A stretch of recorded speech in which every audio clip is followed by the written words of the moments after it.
The Drug Alternative Program presents Drugs Close to Home, your weekly insight into the ongoing stories of struggle, victory, and the spiritual renewal of rehabilitation. Each week, Cliff and Freddie Harris would like to introduce you to the many people who have touched their lives through their spirit-filled ministry. But most of all, they would like to share with you the blessings they continue to receive from Jesus Christ.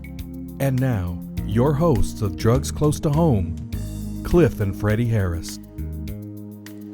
Welcome to Drugs Close to Home. I'm Cliff Harris. And I'm Freddie Harris. We're co-founders of Drug Alternative Program, a 12 to 18-month residential program for men addicted to drugs. This is our 22nd year in this ministry, and the Lord has blessed us so much. So many success stories, so many people have crossed our lives. That's why we are producing Drugs Close to Home, to share all of them with you. Today we are talking to Lonny. Welcome, Lonny. Thank you. Lonny, you are very special, I guess. You know, all of our guests are special. But how many times have you been here to DAP? This is my second time at Your DAP. second time in DAP. Yes. All right. Well, before you get into that, we want you just to tell us a little about your childhood. Okay. Well, I was born in Chattanooga, Tennessee. We can tell. Got a little accent. Yes. I grew up in Chattanooga. My parents were divorced at an early age when I was about 4 years old. They were divorced, and I went and stayed with my mother. And I have one brother, Jeff. Okay. Okay. And me and him went with my mother, and I spent the majority of my time with her. I would visit my father, you know, in the summer times, once a year.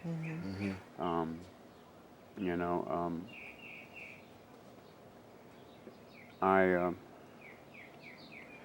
really didn't spend a lot of time with my father, you know, and I really, as a child, wanted that. And we moved around a lot, my mom and me and my brother. We moved to Baltimore, Maryland, and we were there about 4 years. And So a lot in your life, you did a lot of moving. yes, A lot of here and there and there and here. Right. And, you know, even when you come up to almost today, you still do that. I do. You know, you're here for a while, but it's kind of slowing down now. You need to get some Stability. in your life where before you didn't have that. yes. So how old were you when you first started using drugs? I was 12 years old when I 12. first started using. What was your drug of choice? My drug of choice was alcohol. And So 12 years old, you took your first drink. yes. And I actually started out with cigarettes. Started smoking cigarettes. My mom smoked, and my stepfather, who was an alcoholic, smoked and drank, and that's how I was introduced to alcohol. Oh, through your stepfather. Through my stepfather, yeah. And she did remarry, and he would give it to me, you know. And I also wanted to tell you guys that during that time period, I was sexually molested as a child, more than once. First time I was 7 years old, and then the second time was with my stepfather. He got me drunk one night and molested me, and you know that right after that they separated. My mom and him divorced, and we moved again, and I moved to Tennessee. And at this point too, I experimented with marijuana and pills. I was taking at that time it was Quaaludes, and I was 13 years old at that time. And when we moved to Tennessee, I wanted to go back to Ohio. That's where we were living at the time, in Ohio, and I wanted to go back to Ohio. And I was 14 at that time. Did you go back? Yes, I went back, and I moved in with an older gentleman that I met through a friend of mine that supplied me with my drugs and alcohol Wow. and money. Did your mother allow that? Yes, she did. How long did you live with him? I lived with him from the age of 14 till I was 21. Wow, that's a long time. Yes, it was. And did he was the one that supplied you with a lot of your drugs during that period? Yes, he was. Did you quit school, which you've mentioned to us? Yeah, I made it to the 10th grade, and I dropped out to work. At that time, I was a full-blown alcoholic. At what age? 14. 14. I was drinking on a daily basis and smoking marijuana. And I remember you saying at the age of 16 you were going in and out of treatment centers, getting DUIs. I Yes, mean, my just first treatment center, I was 16 years old. 16 in your first treatment center? Yes. How long was the treatment center? It was 30 days, but I only made it a week. I called the guy and told him to get me out of here because I wasn't ready to quit. I wasn't ready to. I was at the time thought I was having a great time, but even at the age of 16, I've already wrecked a car. Could have gotten a DUI, but this gentleman I was living with got me out of it.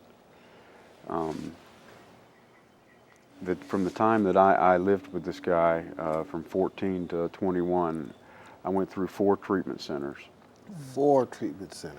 And arrested multiple times. At that time, I think I had approximately 5 DUIs. wow. From the age of 16 till 21.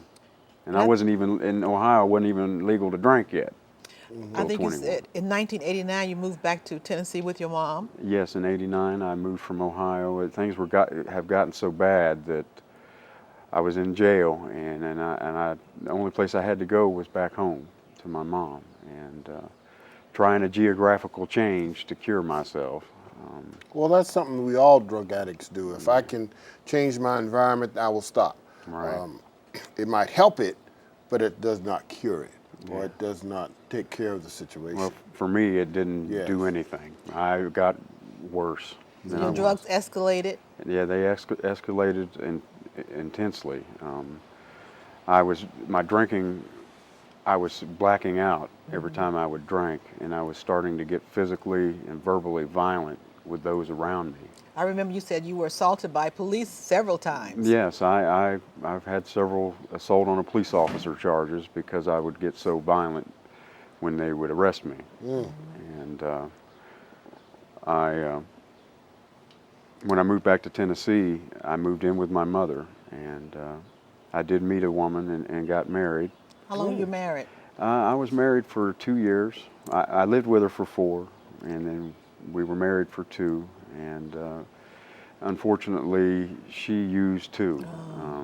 So, that combination of both of you using, that's a no-no. Yes, Yes. it didn't work. Didn't work. No. Now, tell us, Lonny, we ask a lot of people who are on our program, what is the most devastating thing that you feel ashamed of, that you did, you don't like to talk about it, or you don't like to tell nobody about that? What was that?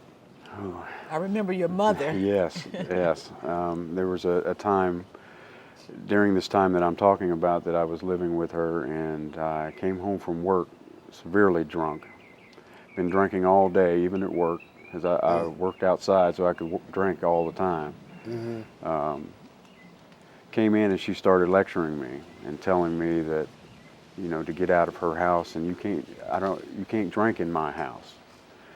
And I got really upset with her and grabbed her by the shoulders and threw her up against the wall and cussed her out. Did you hit her? No, I hit the wall. Knocked Thank a hole God. in the wall. Knocked a hole How in many the wall. holes have you knocked in the wall over there? Many. I can't remember all. See, that's what I'm saying, is that the problem was that you became violent, and a lot of people get violent because the alcohol gives them courage, Right. where things, that they wouldn't say before, but I get me some fire water in me, Right. I can say it. That's right. How did I your- can act this way. How did your mom react? Well, she looked me in my eyes and told me that she seen the devil in my eyes. The devil. Literally the devil. And that hit me. That's something I'll never forget. And it was so bad that my grandmother was almost ready to call the police on me to get me out of her house. My grandmother sat me down on her front porch and talked me down before she called the police. And It seemed as though you had some kind of a little more respect for your grandmother, or Yes. you know, that feeling with grandma. yes, I did. Yeah. Most of my life growing up, she would always talk to me about Jesus. And that's something I didn't forget either. You know, although I was doing my own thing and I didn't have God in my life, I knew there was a God. Because somebody was keeping me alive. Yeah. And she told me about drug alternative programs. So how did she find out about drug alternative program? Through 3ABN. Oh, okay. She has satellite dish, and she got 3ABN, and she told me she said, "Why don't you try God?" Because she's known I tried all these other programs up to that point. At that point, it was probably 6 or 7 programs that I've been through, and she said, "Try God, try Jesus." And I said, "I've tried everything else in this world. Might as Why well." not?" Might as well try Might as him. well. And nothing like Jesus. That's right. Ain't nothing like everyone? Jesus. Yes, sir. Jesus. Nothing like Jesus. So did you personally call drug alternative program? No, my grandmother made the initial contact with Mr. Harris. And you talked with Mr. Harris? Yes, I did. Do you remember that conversation? Yes, I do. You know, I forget a lot of those conversations, you know, with guys, but they remember them. Oh, yes. What was that conversation like? It was, well, I was desperate at that point, and I remember distinctly you saying, "Are you ready yet? Are you tired?" And I was. I was very tired. At the time I was 29 years old, and I felt like I was 60. And treating my family members the way I was, and everyone who loved me. And you told me to get on a bus or a plane as soon as I could and get out here. And at the time I was on probation, and I had to get permission to leave the state. So as soon as I got permission, I was on a plane out here to California. Crazy, Okay. crazy. We're going to do a second segment of this show when we come back, and Lonnie's going to give you more details about his stay at Drug Alternative Program. We'll be right back.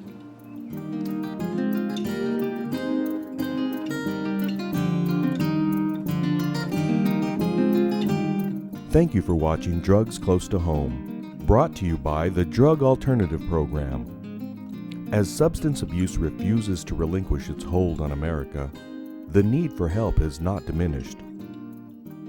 Cliff and Freddie Harris opened their very first live-in recovery home in 1990 in Grand Terrace, California. Today, they continue their work to help men battle drug addictions and direct them towards spiritual renewal. If you would like more information on the Drug Alternative Program, or if you would like to help support our ministry, please go to our website at www.drugalternativeprogram.com. If you have a personal story about drug addiction and rehabilitation, write to us at victory@drugalternativeprogram.com. You can also write to us at the address on your screen. If we read an account of your story, we will send you your choice of a free copy of either Cliff Harris's book, Death Dance, or Freddie Harris's book, Yours Truly. Thank you again for watching Drugs Close to Home. We look forward to hearing from you.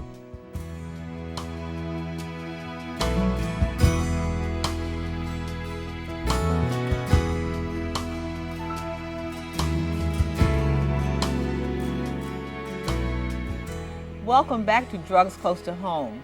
Today we're talking to Lonny Shattuck.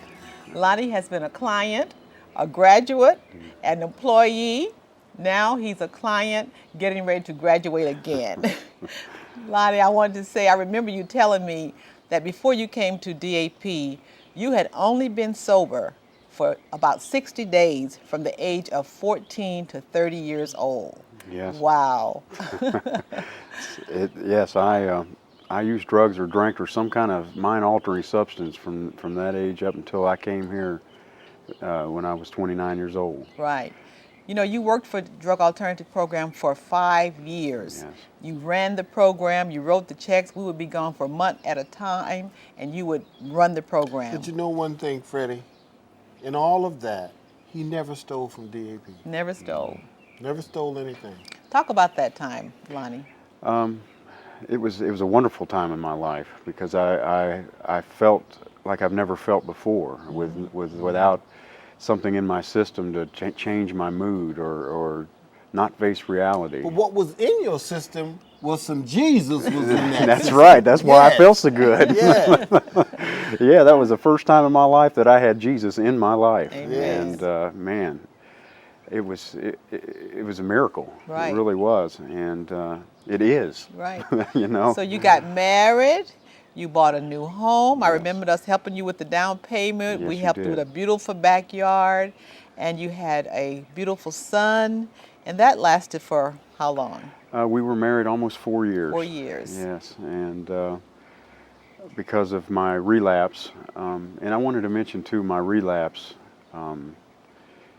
it was 20 times worse because I've relapsed in the past, but after being clean for that long a period of time, that 5 years being clean and relapsing and having known Jesus and having known that type of life, it was devastating to me. The Right. guilt and the shame and I went back using twice as much as I did before I quit.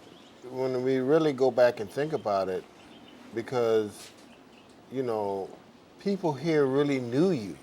Yes. And for you to go back and all that guilt and shame that you had to face all these people at churches and, you know, even I know how it was even at the Calamasa church when you went back there. Yes. That, you know, I'm sorry I did all of this and all that.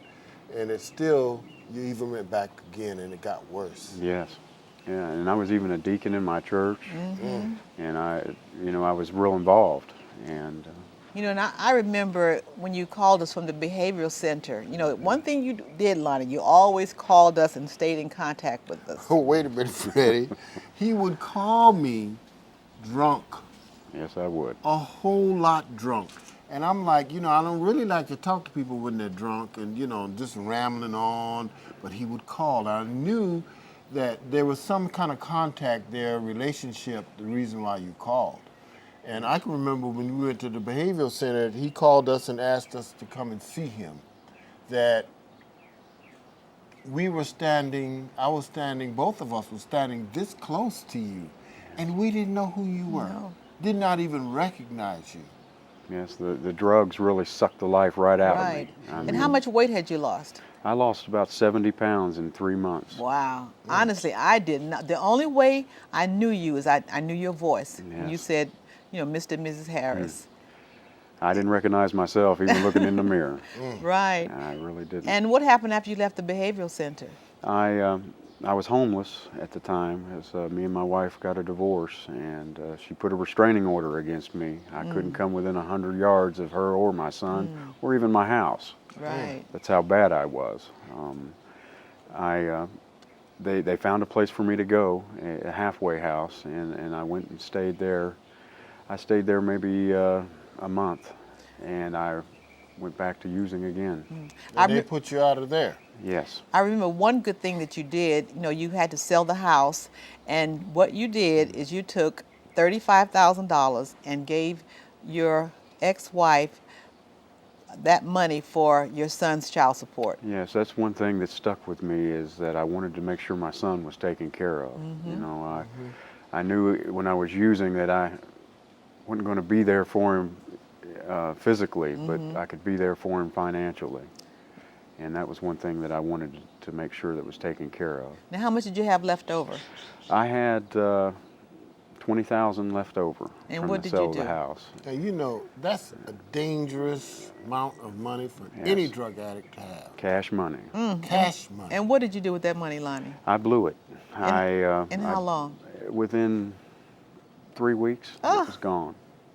It was gone. I bought drugs with it. I bought a car with it, which I totaled it. And I was planning on going back to Tennessee with it, but the money I put away to save got stolen from me from the addicts I was hanging out with. Cash money. Cash money. How much? $2,000 in cash and $4,000 in a cashier's check. Wow. So you ended up going back to Tennessee with zero. Yeah, well, I made it on the streets of San Bernardino for another 3 months, living from here to there. I got put in the county psych ward. Got arrested. They took me to the psych ward and then took me to the psych ward at West Valley Detention Center, which was hell on earth. And the thing of it is, when you were the first time you were in DAP, you had DUIs in Ohio and Tennessee and Arizona, all these here other states. Yes. And you know, God had given you, worked it out, that you got your license back. Right. Yes, He blessed me. Here it was on the second round, you get these DUIs and all these things, and that's the way your situation is now. Yes, it's that way now. You lost it all. Yes. Lost the license again. Yes. You know. So what happened when you went back to Tennessee? Well, I went back to Tennessee. I got bus money together to get out there. I was still using. I was still drinking. My mom let me stay with her, which she was reluctant to. She really didn't want me to stay there because she knew I was still using. But my drinking was real heavy. I wasn't really using drugs too much that time, but you know, alcohol was easy access Right. Yeah. and cheaper. So you ended up going back to jail. Yes, I was arrested another 3 times. And there was one part I wanted to tell you. I went to court on a DUI and seen the judge, got out of that, and on my way back I drank all the way over the mountain to the valley and got arrested again. When you got out of jail. Same day. Same day. And they put you back in And jail. back in jail in a different county. And I got another 3 DUIs, and I was sitting in jail on the last DUI, miserable, knowing what I needed, and I needed to come back to DAP. And I decided to write you guys a letter and tell you what was happening with me. But before you wrote that letter, Lonny, I remember it was in January, and I had a heavy burden on my heart for you. You just kept coming to my heart, and I was just praying for you profusely. Lord, touch Lonny's heart. Do something for Lonny. And I remember I was in Alabama, and the office manager called me and says, Mrs. Harris, you have a letter from Lonny Shattuck. I said, what? I was so excited. I said, God answers prayer. Yes, He does. And He I does answer know prayer. the Lord worked on your heart through Yes. your mother's prayers, through my prayers, through all of our prayers. And when you wrote that letter saying that you wanted to come back to Drug Alternative Program, that was music to my ears. And when y'all accepted me, it was music to my ears. And I'm sorry I get a little emotional thinking about it, but Yes. you know, I was lost. I didn't know where to go. And Well, see, when you have a taste of Jesus in your life, yeah, you can't forget that. no, You I can't never forget forgot that. it. You want to go back to it because that's the sweet water Right. that He has for us. Right. That good tasting water Yes. of life. Guess what? It's free. Right. Doesn't That's cost right, it's anything. free. Doesn't cost nothing. No, it don't. So isn't God good? Yes, He is. And you know, I remember I was talking to one of our major donors, the Val Carcels, and I was telling her your story. And guess what she said? She said, Freddie, she said, I want to help this young man. She didn't know who you were, but the story that I told her, she said, listen, we will buy his airline ticket and we will pay his tuition while he's in the program. Amazing. Thank you, And, Jesus. you know, and you came back on our 20th anniversary. Yes. You got there 11 o'clock that morning. We had the big affair that night. At 6 o'clock, the Val Carcels were there. They met you, and the rest is history. Yes, it is. Yes, yes. And I know it was difficult for you. No, How did it you was. feel when you know, to walk back off in here to see all these people again? My stomach was in knots. I know. I didn't know how I was going to be accepted.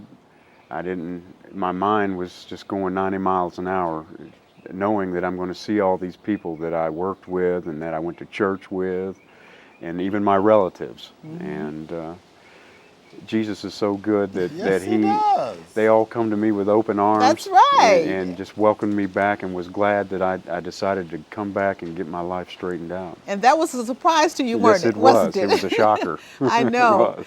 And it was just so, because I know sometimes, you know, I would look at Lonnie, Lonnie's like, I'm out of here. I mean, it was so painful, you know, to Yes, go it through was. the emotions and everything. But now we gave you another surprise when we went to Fresno to speak there.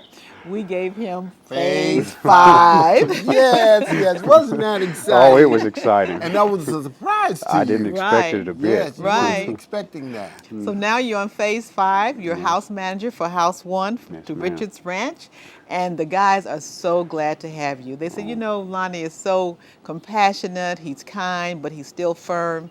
And we are so happy to have you there, Lonnie. Thank you. I'm happy to be there. And Yes. You know, there's one thing that we have to realize is that God accepts us if we just reach out Yeah. and accept his hand. Right. Yes. It's come. You will get that love. You knew where to come back to get that love and acceptance from right here at DAP. Not only at DAP, but God gave you that. That's Right. right. And all the people opened their arms and were so ecstatic with love that to see you back. Right. Man, that's something that you can't, you know, money can't buy. Can't that. put a price on that. No, Right. no price on No. it. And there was something I'd like to say to the people Yes. out there watching is That's that your camera right over there. I'd just like to tell you guys that not to give up on your family members and friends that you know that are addicts or have any kind of addiction, that don't stop praying for them, because that's the reason I'm here today speaking to you, is because my family kept praying for me.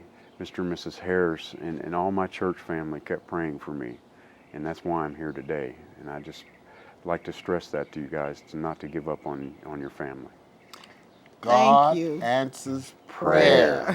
And I believe You know, that yes. with all my heart Right. today. We're going to do a program on prayer one of these times. We've got some Yeah. experiences that Freddie and I, we want to share with you as our audience of prayer and what God has done for us just through prayer. Now, we thank you so much for allowing us to come into your home to share Lonnie's story with you. Now, just stay tuned, and we'll see you next week. God bless you. Praise Him. Thank you.